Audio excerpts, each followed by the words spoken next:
Okay, great. Um, and Donna, I'm not sure if everyone is already in. It looks like people have already joined. Is that right? It looks like it. Okay. I wasn't sure if there was a waiting room. Hello, everyone. This is Nicole Granger, and I'm the Executive Director of Fundraising and Development at Volunteers of America Chesapeake and Carolinas. We are super excited to have you join us today for this really special webinar on substance abuse among older adults. Before we get started, I'm going to do a little introduction for our speaker for today. Today we have Dr. Robert Cosby from Howard University. And Dr. Cosby is the Assistant Dean of Administration and Associate Professor and Director of the Howard University School of Social Work Multidisciplinary Gerontology Center. Dr. Cosby is a gerontologist and a policy specialist. And he has worked in health and human services at the local, state, and federal levels with over 20 years of experience in health, public health, Medicaid, and long-term care initiatives. So Dr. Cosby, I'm going to pull up your PowerPoint in just a moment, but if there is anything else you would like to say as part of your introduction, feel free to do so. Great. Thank you, Ms. Granger, and good afternoon to all of you who are in attendance. As was mentioned, my name is Robert Cosby, and I will be with you for the next hour and a half or so, and hopefully it'll be fun for all of you, and we should have some good information in store for you. I think that's about all I need to say, and I guess we can start, Ms. Granger. So good morning and good afternoon, depending on where you are in your part of the country. I understand there are some people calling in from various locations that may not be on the eastern seaboard.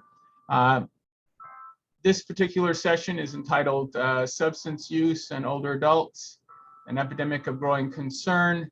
I am glad to be with you today. I've heard from my colleague here, who also teaches here at the School of Social Work here at Howard University, Dr. Neverson, who I understand will be here with us as well. So I'm pleased to be here, and I'm going to really sort of go through about 50 slides or so, have a little exercise for us sort of part way, and then we should be able to get through these, I think, in due time. If you have any questions, please feel free to use the chat, and we are pleased that you can be with us. So let's get started. The overview of today's presentation, we have welcome and introductions. I'm hoping the history of opioids and healthcare in Washington, D.C. provides a bit of context for you. For those that are in Washington, you may know some of this information. For those outside, I think it provides a good idea of what is happening in other parts of the country as well. I'll share some statistics, some clinical assessment information, and then we'll talk a little bit briefly about the cost to communities. And then I'm going to be interested in some things that you may have to say, and then we'll talk a little bit about policy implications. I have one guest who is also here among you. His name is Mr. Larry Brophy, Donald Lawrence Brophy to be specific, but I'll come back to Mr. Brophy in a little bit and tell you why I wanted to ask him to speak on a couple of things. So that's where we are. Next slide, please.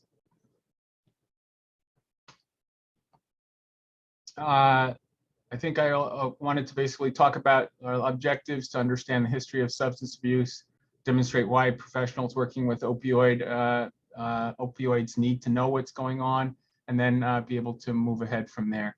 And then we're going to talk about being able to gain some knowledge about this. Next slide, please. You can follow up A lot of times when we talk about substance abuse, people are broken, thrown away, trying to figure out what happens when they've hit bottom and try to figure out what's next. And so we're going to talk a little bit about how that happens. Next slide, please. So brief history of opioids in DC healthcare response. And opioids have been around in Washington, DC since about 1930s. There's seemingly been a lot of heroin addicts for some time. And starting in the 1980s, there is an increase in inexpensive heroin that came to this area largely from the areas around Vietnam, the Burmese Triangle. But more recently, a lot has come from Central and South America. And China has also gotten involved in this and fentanyl, but you'll hear about that in just a bit. HIV infection also was one of the byproducts of this injectable drug use. Next slide, please.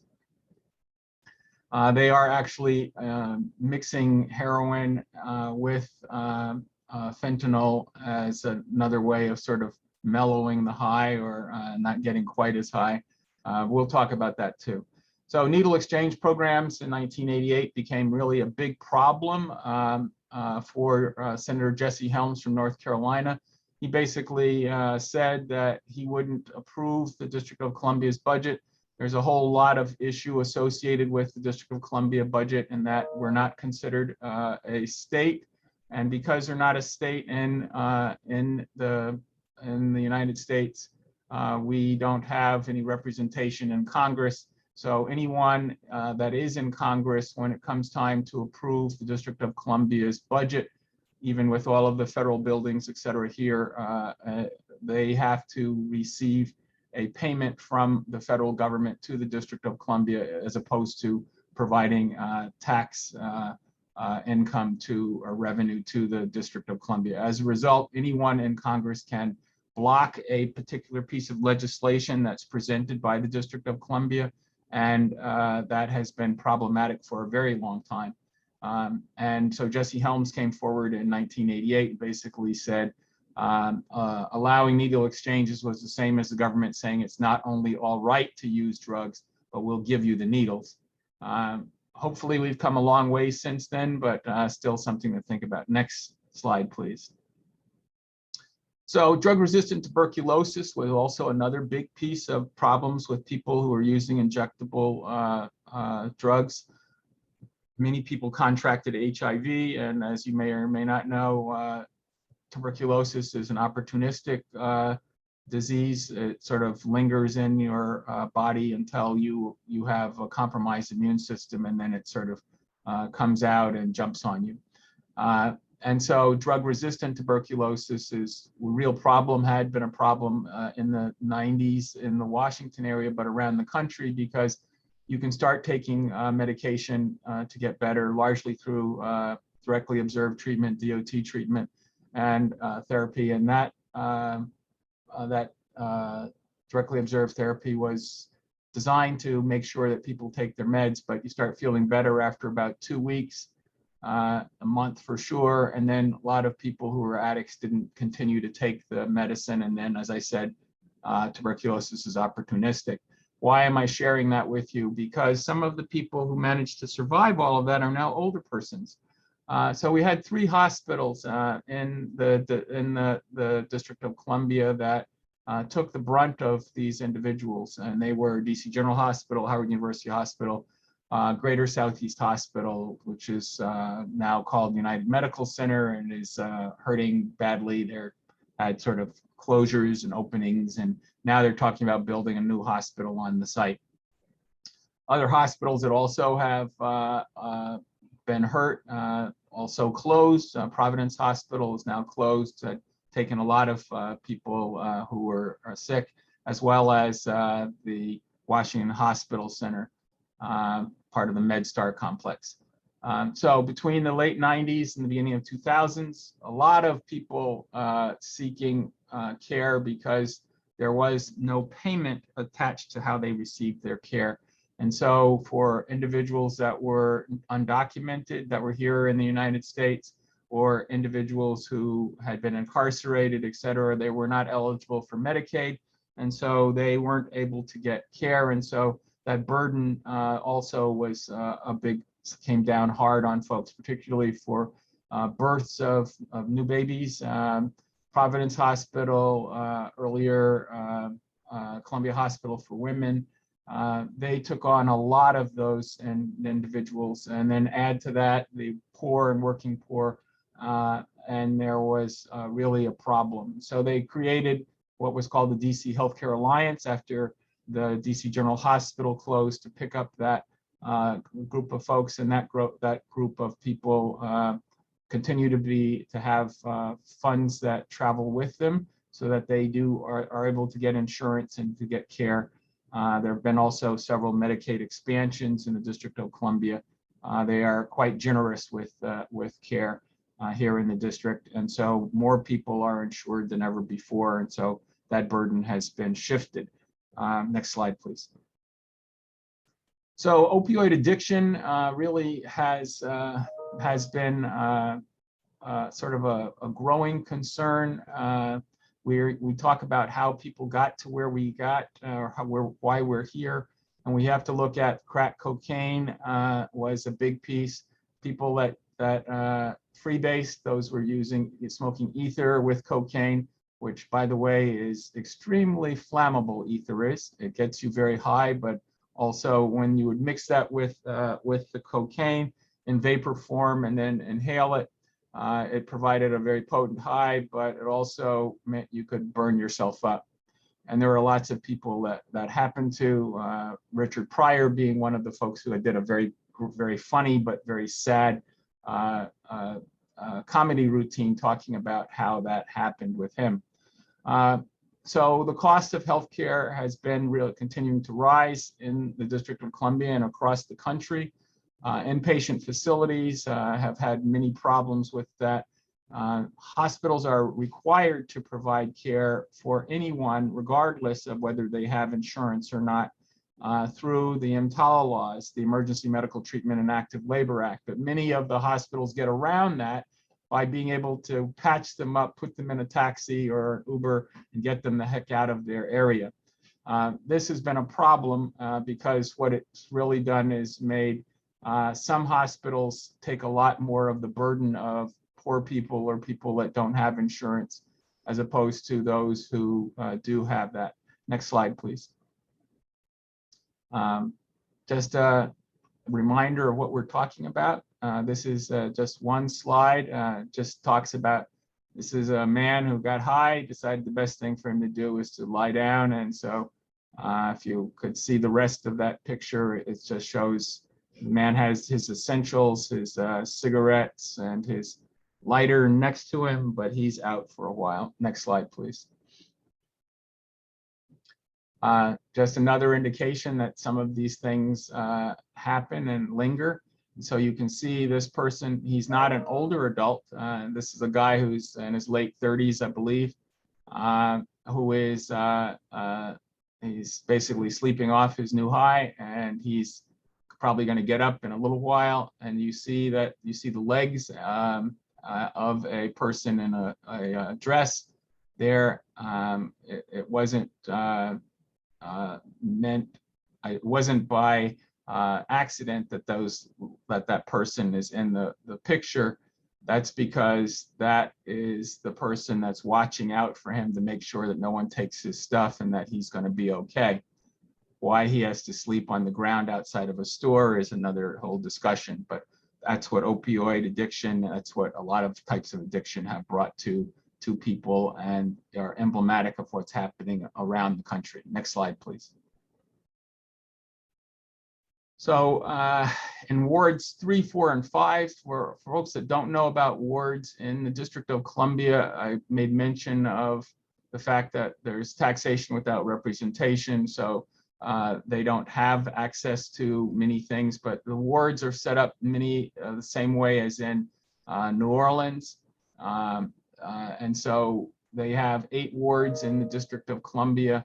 These 8 wards are responsible for the geographically 2 wards per each geographic quadrant. So there are 4 quadrants to the District of Columbia, as initially laid out by one of the founders of the district, Pierre L'Enfant. And Pierre L'Enfant set it up a little bit like Paris. But in any case, there are 4 quadrants: northwest, northeast, southeast, and southwest. And the poorest part of the District of Columbia are individuals that live in southeast Washington, which is in part separated by the Anacostia River. And so people in wards 3, 4, and 5, that's where more of the, not so much affluent, but many of the affluent people live. And as a result, they didn't think they had to worry about that earlier on in the sort of 2010 and later. There has been, an increase in the inexpensive heroin, and so that's been a problem. Historic safety net providers in the nonprofit communities, primary care clinics that were part of those agencies, historic safety net providers, they often provided a lot of the care for individuals who had addictions, looked at treatment programs to try and help them. They're community-based and were not punitive. In other words, because you were using drugs, they didn't try and say, well, I have the police with me and we're going to give you some care, but by the way, we're also arresting you for possession. We've gotten away from that. Next slide, please. So who's at risk? So when we talk about clinical assessment, we think about the risk for individuals, and we talk about the fact that adults 60 and over with substance abuse problems are one of the fastest growing health problems. This is expensive. This is expensive for insurance companies. It's expensive for communities, and it's expensive for families and family members. The newest group of older retirees are those that are baby boomers. And there are a lot of us. I happen to be one of those baby boomers. And so we are retiring, many of us, at the rate of about 10,000 people a day. And so these are older persons who potentially may have been exposed to substance use and perhaps substance abuse. And then the 85 plus fastest growing segment or demographic that is potentially affected by this. Next slide, please. So who are the potential substance users and who are those that are abusers? And now that we no longer talk about it, at least in social work, from a substance abuse standpoint, so much as we talk about it from a substance use disorder. There's a lot of theoretical and anecdotal reasons for this, but I like the slides, these 2 slides. You say, well, what's this have to do with substance abuse? Often substance abuse starts out as very innocent enough, a good high, but it starts to weigh on you over time. And as people age or as they look at who they are, they're no longer just talking about, do you want to be with me for the rest of my days, or because I want you to marry me. And so this is just, I think, a great picture that sort of shows how things might have started. But then we look at older persons later on, and we look at those individuals who are also part of that equation, the children, the grandchildren, the nieces and nephews, the friends and significant others that might be in that person's life that may have been affected when you pull back the thin cover to what's really going on. Next slide, please. So what the statistics show, next slide, please. See how small that tablet was? Oxycodone or OxyContin is the prescription form. The generic is oxycodone. Those are some of the most abused opioid medications out there. Oxycodone mixed with acetaminophen, which is, most people know it as Tylenol, is the over-the-counter name for it. The generic name is acetaminophen. And then hydrocodone or Vicodin. very much abused in 2010. Next slide, please. So what are some of the signs and symptoms of opioid abuse? We know that it's related to confusion, depression, delirium. You can read all the rest of those. But the one that happens that I like to think about is the one at the bottom on the right side, doctor shopping. People have drug-seeking behavior, and therefore they need to find a doctor that will write the script for them to keep getting those prescription drugs. And therein is how people start on that rabbit hole that takes you in a very bad way, because you either have to have someone that's going to continue to give you the drugs legally, or you resort to getting them illegally. And that's one of the big reasons for how people have gotten into addiction with OxyContin and oxycodone, and then have to figure out ways to keep getting high. By the way, we'll talk a little bit about what this means for your body. Surprisingly enough, your body builds up a tolerance to addictive substances. So you typically have to take more of the substance to be able to maintain yourself. There are many functional addicts who maintain work and keep things together, but that's hard work, and we'll hear a little more about that as time goes on. Next slide, please. So some of the issues related to assessment and management. We are talking about issues related to pain, which for many older persons is contributing to why they end up getting into taking medication. They have, as a result of that, they don't have much appetite. They aren't as active as they used to be, or think they could be. Maybe then they had a fall and had to have a hip replacement.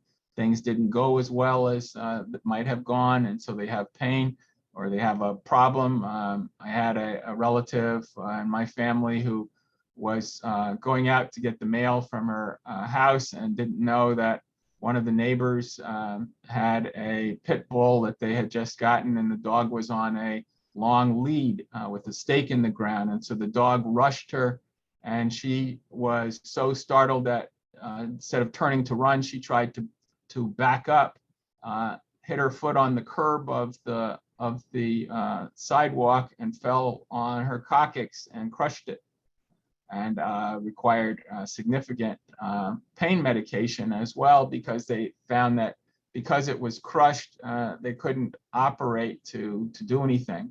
So they basically said she had to live with the pain, which led to her demise, but nonetheless, not before she had to deal with all those issues associated with addiction. Next slide, please.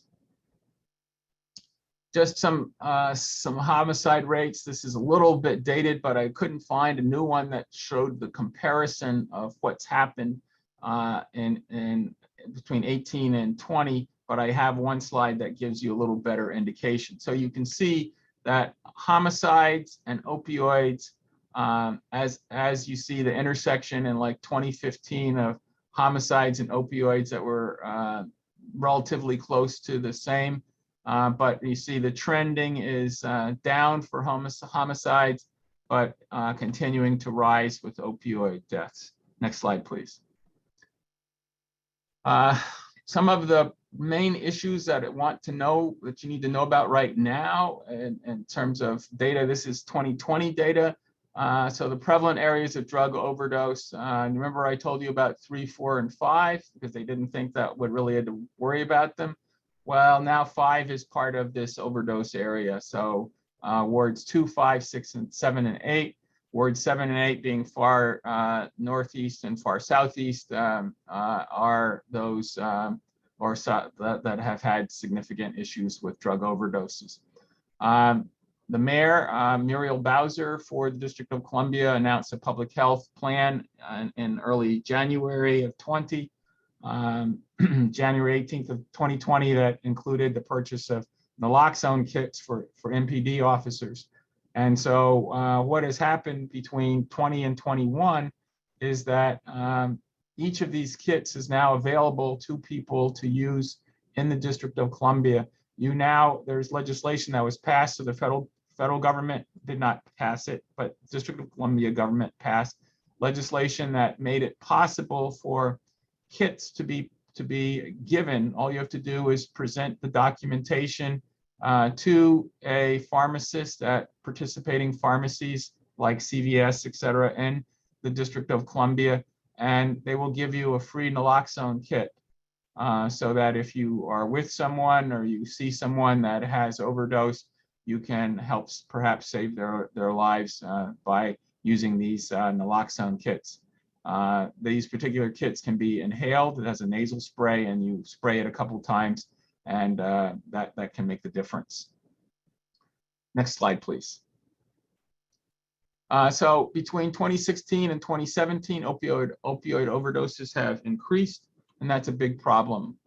You see the biggest increase was between those who are 35 to 54. In other words, soon to be the next group of older adults at the highest number at 36%. And those that are over 55 are 32%. And you see the youngest group is slightly less. So we're seeing an increase in those that are over 55. And it's continuing with older persons that are over 65. Next slide, please. So the population at risk for former incarcerated persons continues. We talk about them as returning citizens, and they're looking to try and get out. In many cases, now that they have been able to typically, they either come out of prison with another addiction or with an addiction, or they come out clean, but they're, forced to go back into the same communities that perhaps got them there in the first place. But they found to have benefited greatly from medication-assisted treatment, MAT. We'll talk a little bit about SBIRT therapy as well, but not so much alcohol. We're talking now more about opioids and other substances. So treatment is really key, and this is a big point. Treatment for those folks that were incarcerated, they made a big difference for them was if they were in treatment. Those without treatment were eager to try something. And I'll ask you a question now, which is, you can put this in the chat. So why do you think that so many people who are former inmates died of overdose deaths of fentanyl as opposed to heroin? Why do you think that was? You can answer that in the chat. Why do you think in the first 6 months, and actually since then, that there are more overdose deaths caused by fentanyl than by heroin?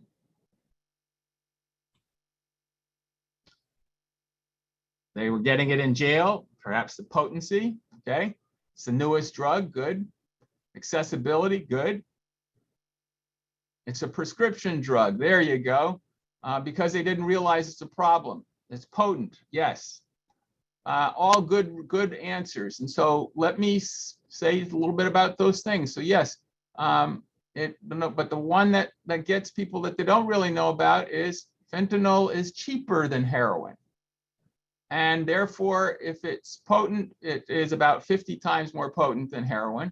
And so a lot of people who perhaps were users while they were in prison or before they were in prison go back to about the number of cc's they used or the marks on their needle when they put it in their arm. But if it's 50 times more potent, you're probably going to have an overdose because you tried to take that right amount and it turned out to take you out. And so some of the commensaries may include the drug. So that's a good point. So those who have received drugs because of their prescription, in other words, they have a legitimate prescription from a person with a DEA license, a physician typically. They take the drug because of one of those problems related to pain I mentioned earlier, or injury, or having had an operation. And then once they have to get off that, they're not so much able to. Now, I am not talking so much about individuals that have terminal illnesses. In many cases, fentanyl patches have been life-saving for individuals in terms of reducing their pain or being able to at least live with the pain better. There's another point. Someone said inmates also receive money from family and friends. Yes, that is in fact possible and does happen sometimes. And for many cases, it's hard to find work for people that have been incarcerated and are newly returning citizens. And all those create problems. Next slide, please. So one of the physicians who's been sort of the dean in this area, Dr. Edwin Chapman, said in an interview that what's really needed is addiction prevention and treatment goals in the community. You have to end the stigma associated with addiction. You have to treat the addiction as if it's a medical disease, which it is. You have to initiate treatment in the place where they were incarcerated as a start. And then you have to be able to continue to use MAT during confinement and afterwards, and it has to be done without interruption. And then you have to be able to get emergency departments to help to provide that information and that support after they've been resuscitated, if they have been fortunate to have been resuscitated after their overdose. Very important points, but not always followed, and certainly not always followed in that order. Next slide, please. That's the picture of the person I was referring to, Dr. Edwin Chapman, longtime person who's treated persons, mainly poor people, in the nation's capital for decades. Next slide, please. So what are some of the care options? For older persons, it's traditional inpatient and outpatient care. It's telemedicine, very big during the time of COVID lockdown, where COVID-19 and the pandemic has really caused people to look at things very differently. People are in need of coaching, and that sometimes is done very well once you have a relationship that's established with someone who can provide that coaching for people. That support necessary to have that medically assisted treatment, very much important. Integrated primary care, coordinated care, and being able to look at this. And the reason I put this in caps is we talk about integrated primary care has to be available across systems, so that has to be moved within a community-wide system. And so if you don't have primary care that exists so that the individual has a primary care home, and that it's integrated with other community-wide systems, there's likely to be some fallout and what people call falling through the cracks. Next slide, please. So I told you earlier who was at risk. I told you why they were at risk, but now let's talk about adults 50 to 60, the folks that aren't quite older persons yet, but they're in the sort of the trajectory to become older persons, that they are very much at risk. Why? They are continuing to do the lifestyle they did when they were younger. Maybe they've had an illness or injury that I mentioned that requires hospitalization. They now have been told by physicians while they're hospitalized that they should be okay. They have an operation, they have drugs, I mean, some great drugs that are very, very efficacious. They do what they're supposed to, but they create some serious addicts. One of those drugs that's people are starting to explore more and more is ketamine. Gives people hallucinations, makes them just fall out, but some people like that high. So along with fentanyl, and other of the illicit drugs that we talked about, cocaine, heroin, those are big problems. Next slide, please. So what are some of the practice issues? Well, we're talking about the lack of evidence-based practice. We have more elderly patients that aren't properly educated about what they can do, what are the issues associated with it, with the possibility of addiction. What do they do? Some other ways of addressing pain management. And then we are seeing there's something that has really been quite visible during this time of COVID-19. And even though we have vaccine for most people, we are recognizing that there are racial and ethnic disparities. And so when we look at social determinants of health or look at some of the issues associated with this assessment and treatment of pain. Those are real issues for many older persons. Next slide, please. This is just showing what I was talking about, that increase in not quite older persons yet, but we can see in the middle of the slide, as we say, the 45 to 55-year-old, you can see that there is an increase in opioids as opposed to heroin. So heroin is the darker blue, the lighter blue are the opioids, and we can see that these are largely prescription opioids. And we can see across age groups and then across race and ethnic groups, we can see that there's an increase across the board for opioids, but significant for whites, which is why I think we have more people that are willing to talk about this issue from a political and a policy standpoint. But regardless of how we got there, we are glad that we are talking about this issue more frankly and looking at providing resources to try and address issues of treatment and education. And so we see the increase in white non-Hispanic, the increase in white Hispanic, the slight increase for Blacks. That's the issue that folks would like to say. For years, when African Americans would say there's a big problem with this crack cocaine, there's a big problem with these other types of drugs that are out here, we need more support, we need more education, we need more treatment, and we need it now. And didn't get it. But now that we've seen this issue with other groups, we're seeing more help.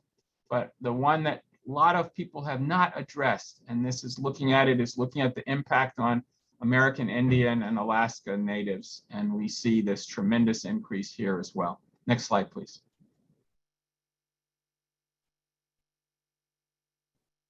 So what are some of the statistics nationwide? So we know that 214 million prescriptions were written in 2016. In 2019, nearly 50,000 people died in the US from opioid-involved overdoses.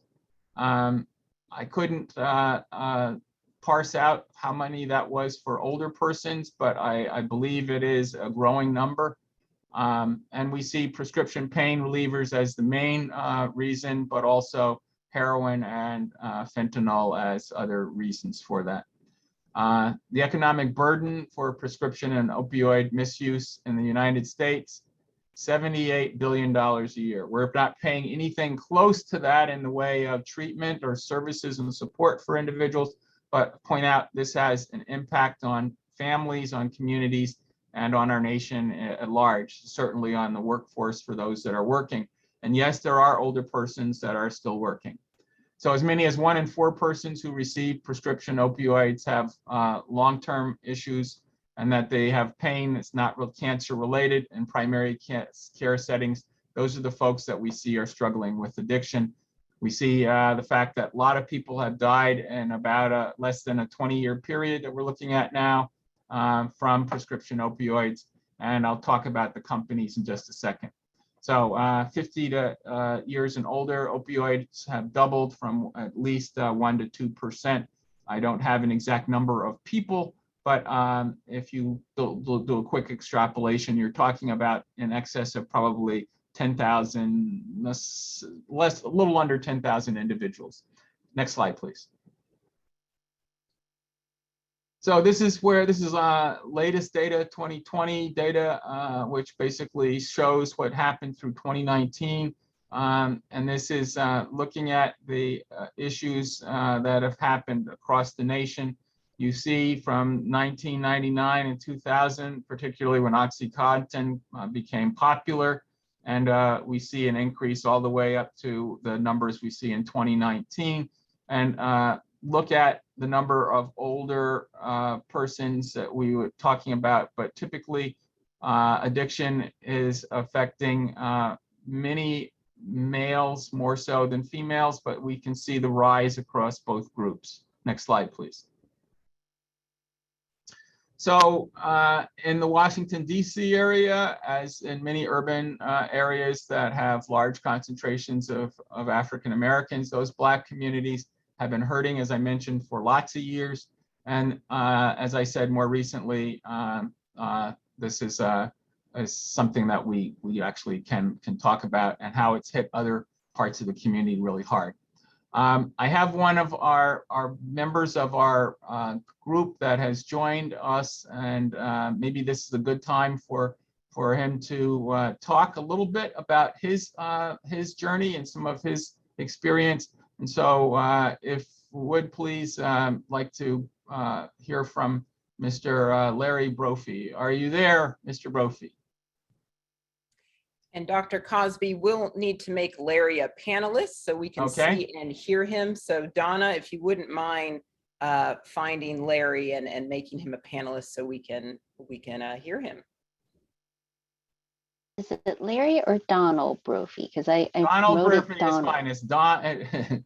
He'll tell you what his name is. Yes, but he's been a friend for a lot of years and someone who has dealt with a lot of these issues. So. Are you there, Larry? You have to unmute yourself. I thought I did. There he is. There I am. Good afternoon, everybody. Good afternoon. And Donald Lawrence Patrick Brophy is the only link of names I get when I'm being yelled at, but don't get yelled at much in solitary confinement, so I'm okay. Well, so do you have a specific question for me, Dr. Cosby, or would you just sure. If you would tell us when you first had to address addiction, and a little bit about your background and how you've been able to address it, if you would, please. If you could speak a little louder or a little closer to the microphone, that would be great. Absolutely. Again, Larry Brophy here, be 76 next month. And when I turned 50, I had made a pact with my father that I would quit drinking, which I did, but nobody in my family knew that I was also a cocaine addict in the 70s, 80s, and 90s. So when I did put myself into an outpatient program, when I worked for Philips Medical Systems, I learned a lot about addiction that I thought I already knew, but it was new to me. And one was that the support groups were as important as anything else. And we created a Venn diagram way back then that included one of the circles being work folks, family folks, and social folks. And years later, when I suffered a series of medical mishaps, including cancer in 2012, which resulted in 72 radiation treatments and some chemo, the pain in my neck, throat, spasms would turn into an ice cream headache in minutes. And so a palliative care RN worked with me. And at the height of my opioid use, 6 times a day, 30 milligrams. And that lasted for about 6 years. Because I'd gotten sober back in 95, I was desperate to always get off of the opioids. And I probably an odd case to discuss in the sense that I had a palliative care RN at the cancer center. I had already been sober and gone through a lot of self-analysis and support. But opioid addiction at that age, so that was in 2012, 13 when it started, was very difficult for me to accept personally, spiritually, emotionally, but at the same time was always told, don't let pain get ahead of you. It's hard to catch up. And I'm not sure what goes through the minds of other folks that are struggling with opioid addiction, no matter what age, but I am sure that there is some sort of pain that the opioid addresses. And it could be physical, could be emotional, could be anything in their lifestyle. You mentioned the good folks that are reintroduced as citizens. What I really see here is that I had the most support you could ever have with the Hillman Cancer Center and a private palliative care nurse that would text me, how are you doing this evening? Versus some of the demographics that you just shared on the screen while I've been observing this webinar. So I'm sort of the odd man out, but at the same time in, because I'm very connected to Narcotics Anonymous and AA. What I wanted to go back to was just to quickly share with you that I think that part of my success in now being off of opioids for the last 3 years is the fact that I socialized my addictions. Back to the social worker in 1995 that suggested I go public, come out of the drug addict closet, and with 2 people at work, 2 people in my family, and 2 people in my social setting, that I came out and asked them if I were struggling, how would they be willing to support me? And it was always the same answer with a lot of good folks. And that was, don't call me at midnight when you're a mess. Call me at 10 o'clock in the evening when you're thinking of making a poor choice. And that's been my philosophy when I work with other folks that are in my age group. And I do know folks in my age group. Dr. Cosby, you and I did a little work with Danita Benjamin at Family Links here in Pittsburgh. And that is a senior center. And although there's some young folks there, there's folks close to my age, maybe even older, that are out on the streets periodically searching for opioids, heroin, fentanyl, whatever. And showing up, socializing your addiction, I think is the best advice that I can give anybody.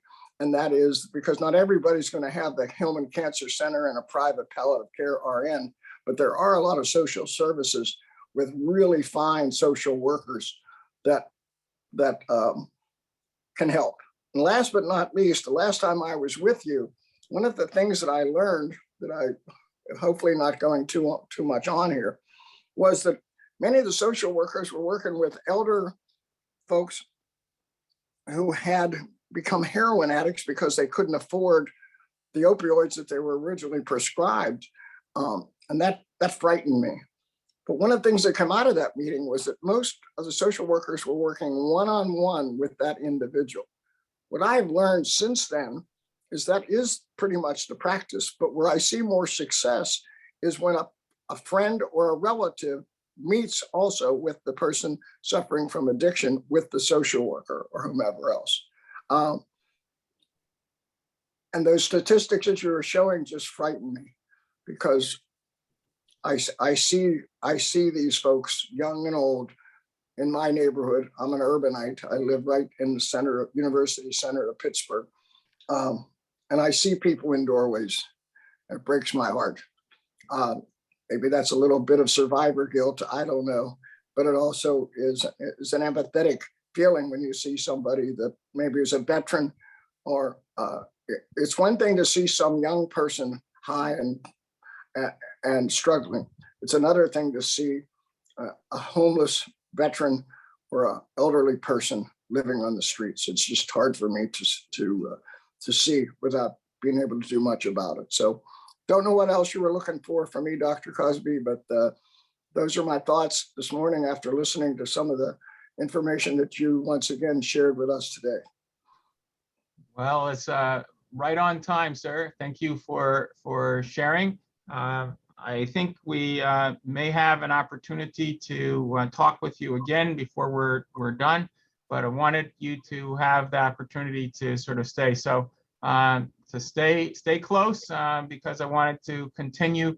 Unless we have some questions, we're certainly able. I've been watching some of the chat that have talked about Mr. Brophy and wanted to see. We have a whole range of things from interesting socializing the addiction, difficult for many older adults who are experiencing so much pain and addressing that with primary care. Some doctors wave it off because they're expected of them to be in pain. It's supposed to be part of aging. Those are all things that happened. And a lot of folks who just said, thank you for sharing. So you've obviously been able to speak to some of the issues that people may have. Are there other questions that people may have for Mr. Brophy or might be able to address? And then if you can put that in your chat, or I will be glad to rephrase or restate the question for folks so that we can hear. I see amazing testimony. I see thank you for sharing. Anything else in the way of questions?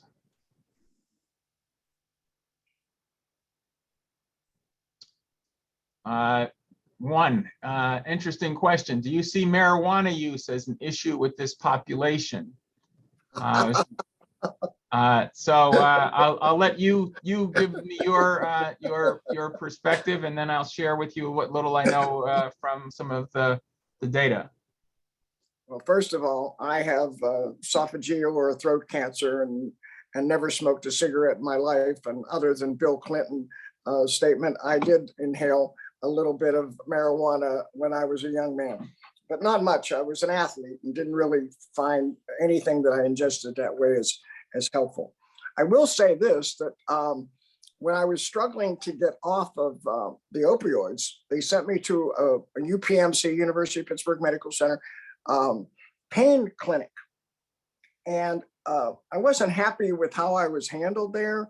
And as I was checking out, they handed me a prescription to go to a medical marijuana clinic. And I thought, this wasn't even discussed in the hour that I was with these good folks.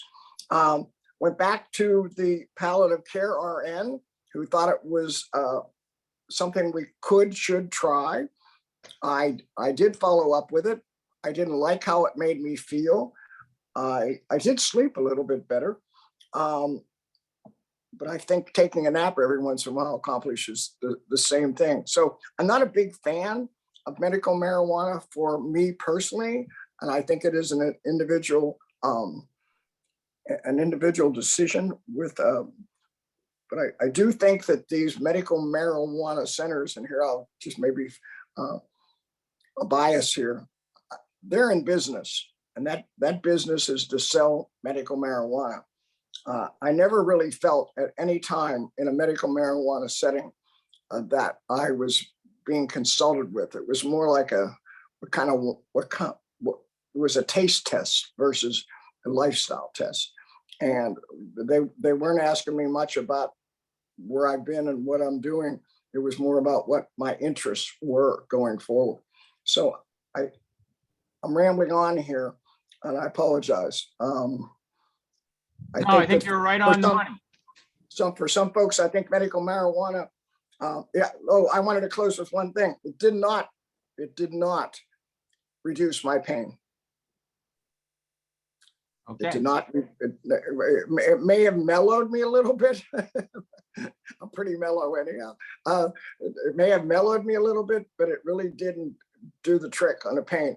I learned that, I'll close on that by saying, what has really helped me pain-wise was socialization, get out of the house, get moving. I walk 3 times a day. I no longer have a feeding tube. I no longer have an ostomy bag.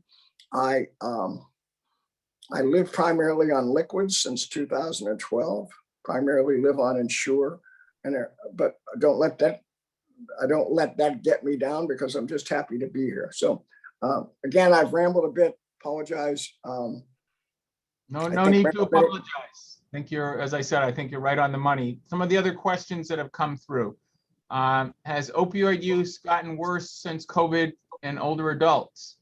And the answer to that question is yes. But interestingly enough, overall, opioid use was actually getting worse before the pandemic. And it's just continued to rise. But some were saying it was a direct correlation of people being out of work and being stuck at home.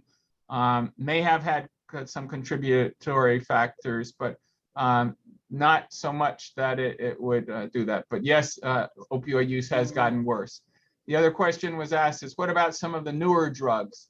For instance, dippers, juice, slang terms, drugs that contain embalming fluid. I always get a kick out of listening to that. That goes to this issue of how people get high. And there's always going to be people that look for creative ways to get a different type of high. From K2, those that smoke synthetic marijuana, to those that do designer drugs that they have, had specially made for them, or someone else has, to roofies or date drugs, to ecstasy. All those are drugs that even older persons have been, at least said in some of the literature, to have used. But the things that people aren't talking about is, what about those individuals that have significant mental health problems, and maybe the drugs are helping to keep them sane, and maybe the drugs are those that help to cause them to have a psychotic break, like some of the drugs that you're not really sure what you're having. The kids that put all the drugs in all the pills in a bowl, and then mix Skittles in with them, and then everyone sort of helps themselves and then sees what happens. I mean, that's creative, sure, but what is that impact? Those are things that are really, really hard to address, and many older persons sometimes are not the first of the people to be able to deal with that. Sometimes there are many multi-generations of individuals who are dealing with addiction. We haven't talked so much about alcohol, but that's certainly one piece of it. And I think Larry Brophy mentioned some about that. Another question is, how can families or friends address an older person's addiction while still respecting their autonomy and life experiences? I think that's a tough question. A fair one, but tough one, in that families and friends, if you are honest with people, I think that honesty is always a good policy. Larry, you have anything to add to that? You want to tell me what your perspective is, since you mentioned family and friends and socialization or socializing the addiction? Yes, I studied at Betty Ford for 2 weeks through a friend of mine, Dr. Garrett O'Connor, who was the executive director there. And The Betty Ford Clinic. Yes, Betty Ford out in Arizona, California, sorry. That's sort of where I refined my, first of all, I was trained to do interventions, and I did two, one with a family member and one with a colleague. And both of them were not successful. And they were not successful for me as well. It was an emotional strain. So whoever raised that question, and probably other people have that question about tiptoeing into the life of somebody else and a confrontation and addressing it, it's difficult for all parties. And I don't do interventions anymore. I do some counseling. I primarily, even though I'm talking like a buzzsaw now, I do a lot of listening. One of the things that I've encouraged family members to do is to create a circle. That Venn diagram is the one that sticks in my mind. Creating a circle of folks that the person who's suffering is comfortable with. And don't talk about drugs or alcohol, talk about life and listen to what's going on in their life. And then create this sort of comfortable safety net of listeners that fall into one or two of those three categories: work, family, and friends. And really, the person who is in the midst of addiction has to make these decisions themselves. You mentioned incarceration. I mean, a lot of folks, that's the first time they ever were clean and sober for any length of time, when they were in jail. Of course, we hear horror stories about drugs being available in jail, both officially and unofficially. So, yeah, my thought is really, I have seen over 26 years more success when the person gets a chance to let you know how they're feeling, what they're feeling, and you just become a good listener, not trying to fix that person, just trying to listen to that person. Well stated. Another question, for people who are suffering from chronic pain, what do they do in terms of taking medications and trying to function at work? I think you were maybe talking about the issues of functional addicts. There are lots of people who are functional addicts, both with prescription drugs as well as with illicit drugs. And they are doing so with great difficulty. They may look like they have it all together, and maybe they do. I was reminded about the story that I think you may have shared at one time, Larry, about what it takes to be able to juggle your paycheck with all of your other bills and costs and still have enough for your addiction. Did you have any thoughts about that? Yes, 2 years that I probably made more money than God would allow. I ended up borrowing money from my retired parents when I was back in Pittsburgh to buy drugs. And that bothers me to this day. That's 30 years ago, that my parents couldn't afford to do that. And I lied to them why I needed it. And my parents didn't know that they knew I drank a lot, that I spent a lot of money, that I was divorced, blah, blah, blah, blah. They didn't know why I needed the money. And I think about that often. So I was a functional alcoholic employee. When I brought it to the attention of my employer, I brought it to the attention of my employer.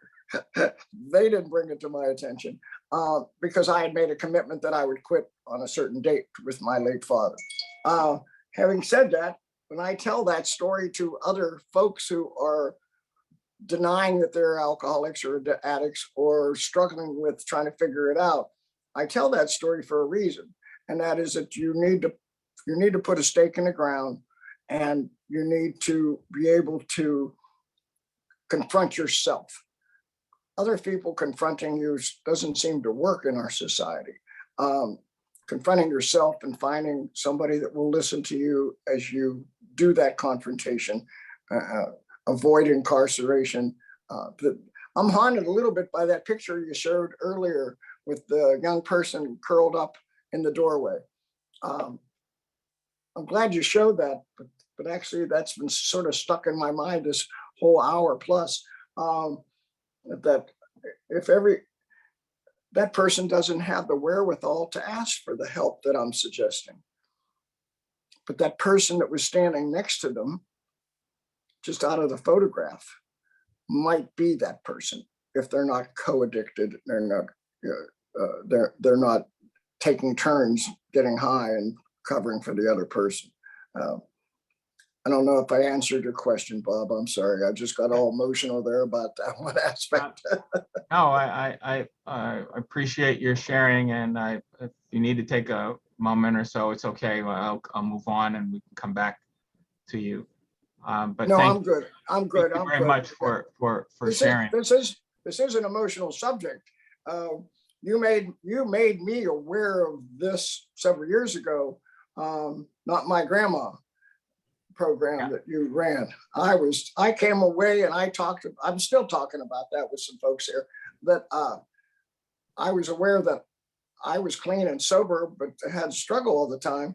But I wasn't aware of 80-year-old grandmas dying in Washington, D.C. that were have comorbidity and find heroin in their systems because they couldn't afford the medication that was originally prescribed for them. I think the whole country has a challenge, but it sounds to me, especially with the data that you shared here, that Washington, D.C. has a very unique challenge here.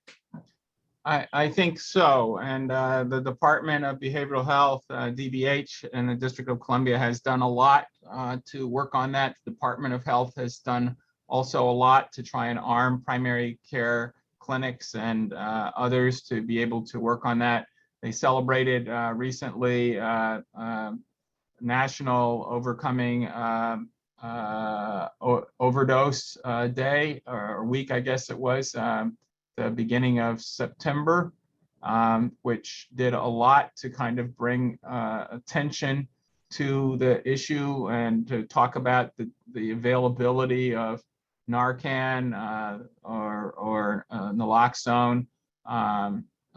Dr. Edwin Chapman talks about the importance of buprenorphine as a way of being able to address some of these issues. The question is asked here is, what about vaping? And it seems like vaping has also become a big topic as well. I don't have a lot of data, or what I have read about vaping and what I do know goes against my sort of understanding about sort of respecting epidemiological data and looking at what are the issues of addiction.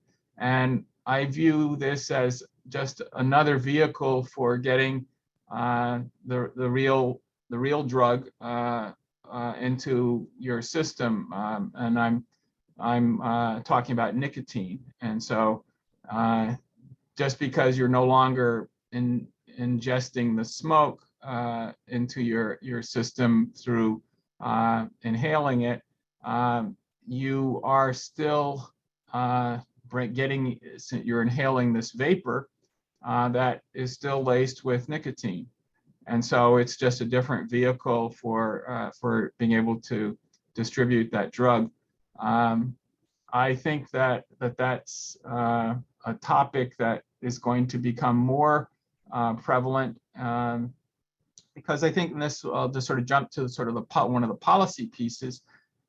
There is a lot of discussion around the legalization of marijuana in terms of what it has cost communities.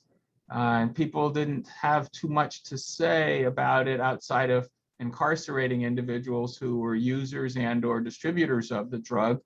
And yet now we have more potent marijuana than ever.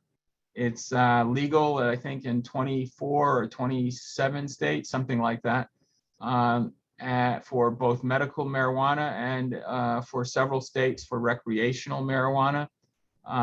And interesting, even in Washington, D.C., it is legal to smoke marijuana within your home, but it's not legal to smoke it on the street.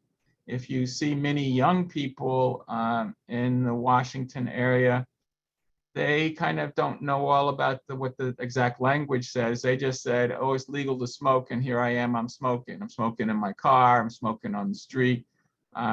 I just may put it out before I walk by the police officer just to be safe, but there's not really that same understanding about what are the long-term impact. And so we haven't done very much in terms of longitudinal studies on this issue of the use of nicotine and what it does. But there's a whole lot of history on what nicotine does to the body. And many people still think of it as a gateway drug to be able to look at other drugs that it starts with smoking and vaping and then continues.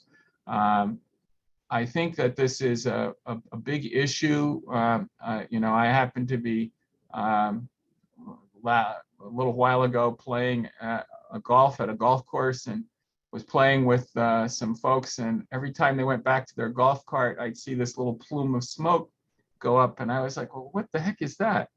And I said, I'm looking, I don't see any cigarettes, I don't see anything. And the guy had in the palm of his hand, he had this little vape pen. And he was just inhaling every so often, I guess maybe when he didn't hit a shot as well as he wanted to, but I was surprised to see it. I do think these are continuing issues that communities and society are going to have to look at, is the impact on communities and impact on older persons. And one of the two older persons I was playing with were older. They were over 60 and they were, they're vaping. So I think that communities are going to have to address this more and more. Any other questions that folks have? Thank you very much, Larry. I want to get back to you in just a little bit as we kind of get to the end of our session. But I wanted to give people the opportunity to look at a particular issue. If we go back to the slides, I'd appreciate it.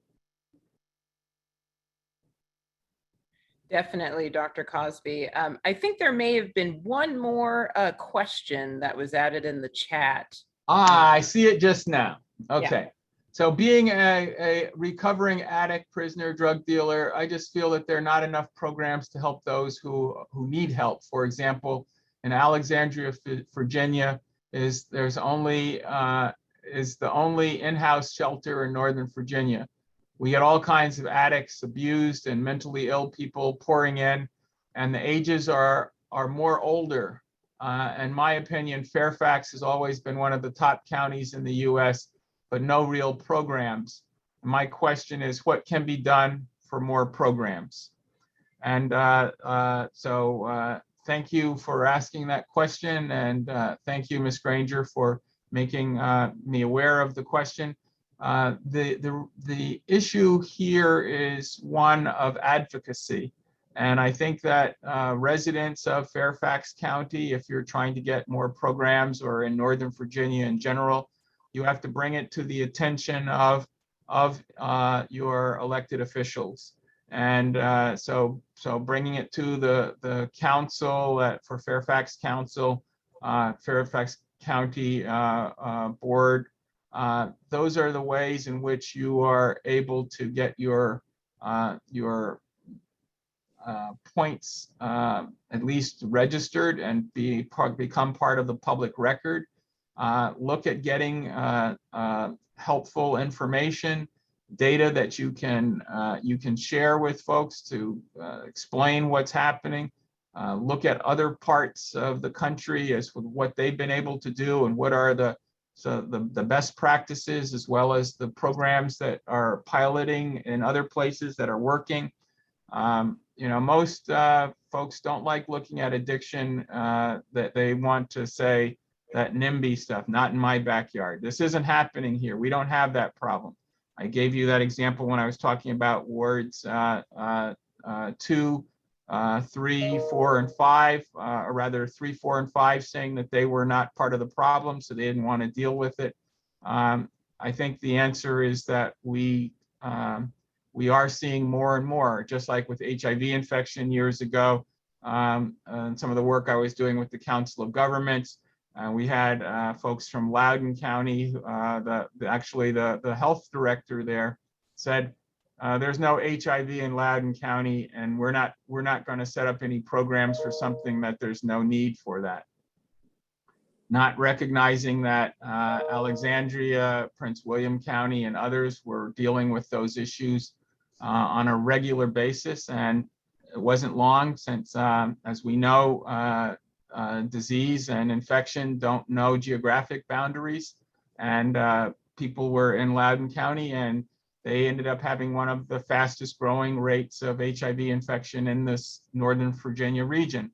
I just offer that as one example to say, just because you're in horse country, which is often what people think of as Loudoun County, even though there are many urban parts and not just rural areas and a lot of suburban areas of Loudoun County, but that there are needs there. And so if you are in Fairfax, bring these issues to the attention of elected officials, share good data, be very positive. If you have something negative to say, end it with something positive, or start with the positive and end with the negative. You know what's going to get their attention, but you also want them to know that you're willing to work with them. And call things like it is. If they're lying to you, tell them that you're lying and tell them why. But the only way that we get more programs is to be able to advocate for those and to do them in ways that will make a difference. Another question, is it safe to say that some of the addictions are genetic, perhaps from family history?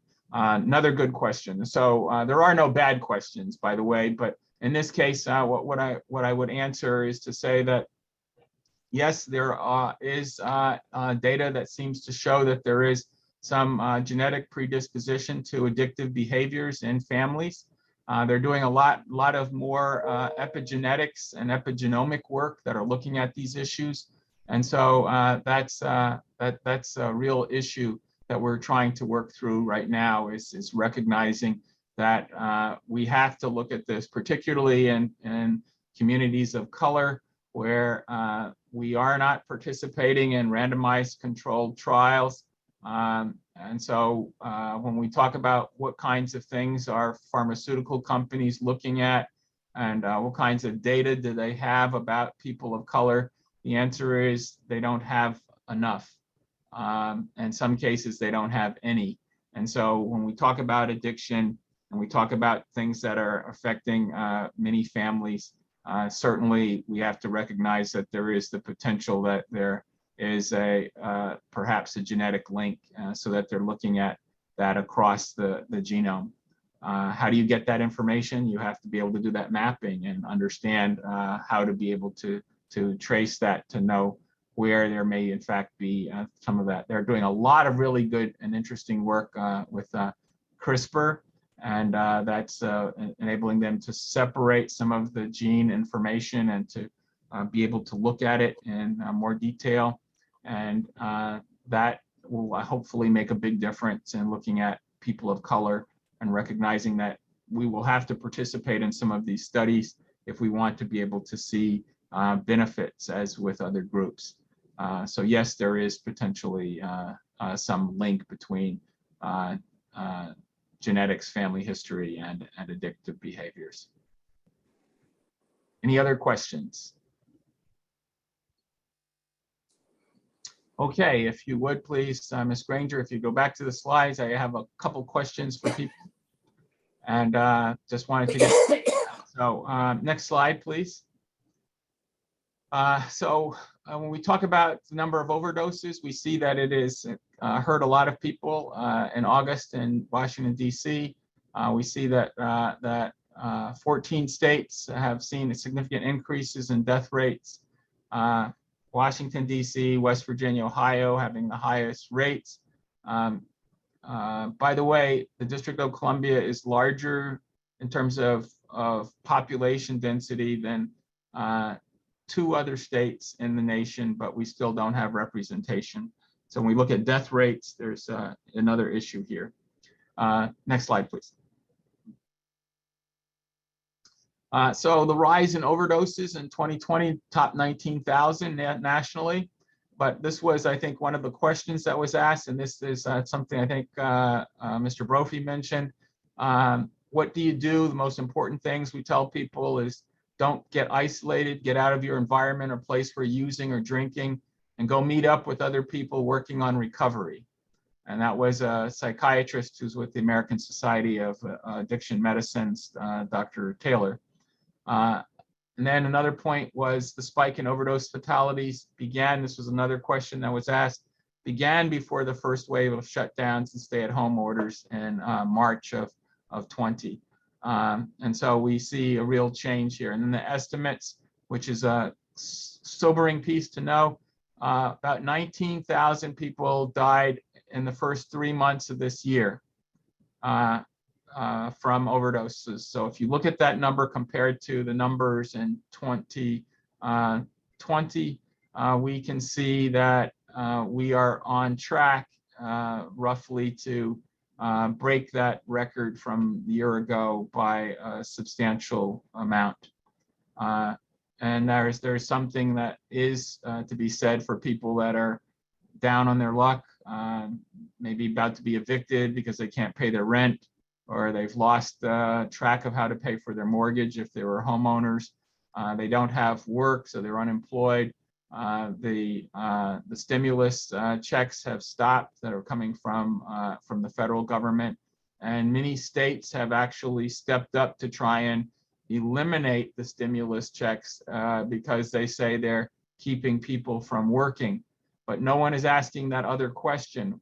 Why don't they want to go back to working as they were? That's what I mean about COVID-19 just sort of open our eyes to a lot of things that have been happening for a long time. As we talk about social determinants of health, we look at some of the issues. People don't necessarily want to work in situations where they're making less money than than a living wage would allow. So they still aren't going to be able to make it. They would just be, as the working poor, unable to be seen and unable to be noticed. And so now we're having more of a debate about whether or not we want to increase the minimum wage. We're having a discussion about whether or not we need to put more money. And what are we talking now? We're talking people saying We got really big tax write-offs in the last administration, raised our debt for the United States more than ever before. We now have passed one of the biggest budgets in modern time to look at stimulating the economy and helping those in need. And now we're talking about what that debt is going to be, but we weren't talking about it earlier. Just an observation on my part, but it's something that I think is there. Next slide, please. I mentioned earlier talking to the Fairfax Council. You got to do that here. This is just an example of something that was happening. People are very interested in the issue of how to prevent more drug overdoses in the District of Columbia. And this was a public hearing for people to look at. Next slide, please. So I mentioned the piece about naloxone. The point I want to make is drug companies close in on $26 billion to settle opioid litigation. And one of the major offenders, a company called Purdue Pharma, like the chicken folks, but not the chicken folks. These are the OxyContin folks. And those folks basically got out of their work for $1 billion over lots of years. $2 billion over lots of years. Not much in the way of a settlement for egregious behavior. I won't talk about that now, but I'll point out to you a couple of things to check in the toolbox that we'll get to just a bit, your toolkit. Next slide, please. This is from 2019, and we can see that there is an increase in opioids and synthetic opioids like fentanyl. I mentioned that one of the bigger reasons why people aren't using heroin as much is they can get a significantly greater high for less money. But the issue is, can you control that high? And a lot of people are still checking out. They now are doing something which is really helpful. The District of Columbia has paid for strips so that you can test the drug that you're taking to see if the heroin actually has fentanyl in it, and thereby you can take less of the drug or not take that drug at all because you don't want to perhaps overdose. And so that's been very positive. Some people in law enforcement don't like that because they say, you know, you're not really helping people, you're just helping them not to get detected. But I see it a little differently. I think we have to look at healthcare from the way of helping the greatest number of people while harming the fewest. And I think that's important. And so that's something we should think about. Next slide, please. So we know about drug potency. This is just the point I was making earlier. Morphine comes from the opium poppies, Afghanistan, all of those areas. Why were they making it? Because they could make money making it. So people who were farmers, this was something that they could make. When the US was in the war with Afghanistan, one of the things they did was to pay them to not grow the poppies. But that's where morphine comes from. That's where heroin can come from. It's a semi-synthetic in that it's a derivative of morphine. There were lots of deaths from heroin earlier, but fentanyl, synthetic opioid, 50 to 80 times more potent than heroin. And then the one that most people don't know anything about. And so I'm always surprised when somebody says, yeah, the person died, they were taking carfentanil as well as fentanyl. Michael Williams, for example, I think they mentioned that he had carfentanil in his system. Do you see what that says? A synthetic opioid that is 10,000 times more potent than morphine and 100 times more potent than fentanyl. And carfentanil is typically used as a tranquilizer for elephants and big game. Next slide, please. Just the death rate, looking at opioid pain relievers and prescriptions, and see that there is a sort of an inverse relationship. The opioid prescribing rate, as it's going down, we see the overdose rate is still fairly high. Next slide, please. Prevalence of HIV diagnoses attributed to this. we can see that there are issues. Okay, we don't have much time, so let me go to the end. If you could please, I only have a couple more slides, a few more slides, but next slide, please. Next slide, please. Next slide. So the most abused opioids are OxyContin, continues to be the case.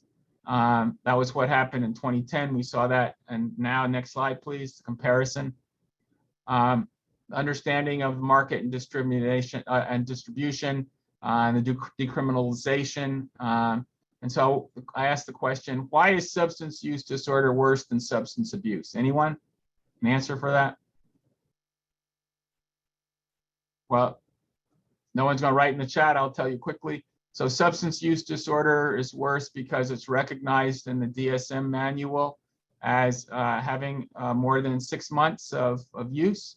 And that's why substance abuse is viewed as less than that. But it used to be that people didn't talk about that when they said substance abuse. It was people users of any length of time. Next slide, please. This is the point I was mentioning. OxyContin continues to be there. Vicodin, Percocet, and fentanyl is the new increase. Next slide, please. We continue to see that there is problems with opioid use in general. And I think there's 2 more slides. Go to the end, please. Keep going. A little more, please. Keep going. We have to get past that. So we'll have time. It'll put this in your information. It's just an ethical scenario. What might be an issue to look at for you to consider. Next slide, please. So the barriers to identifying and treating adults, particularly older adults, has to be this issue of ageism. This is what I was talking about, the DSM-5. Lack of age-specific treatment programs that was mentioned in the chat, and the lack of interdisciplinary assessments.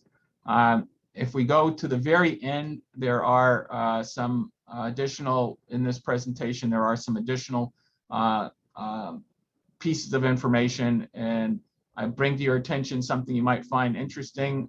There is a Michael Keaton docudrama that is taking place that is based on the issue with Purdue Pharma, and a physician in West Virginia, I believe, may not be West Virginia, but he plays the role of a physician dealing with this issue.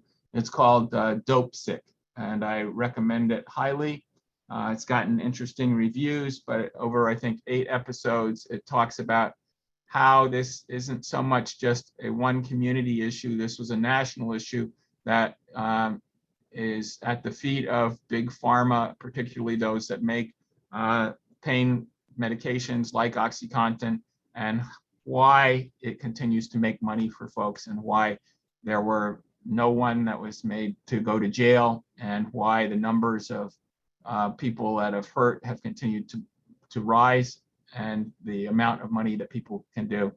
The name of the documentary in the chat, yes, is called, put it in, it's called Dope Sick. Let's see if I can bring up, I don't have my screen because I can't see it. But let's see, there I is. Okay, so it's called DOPESICK.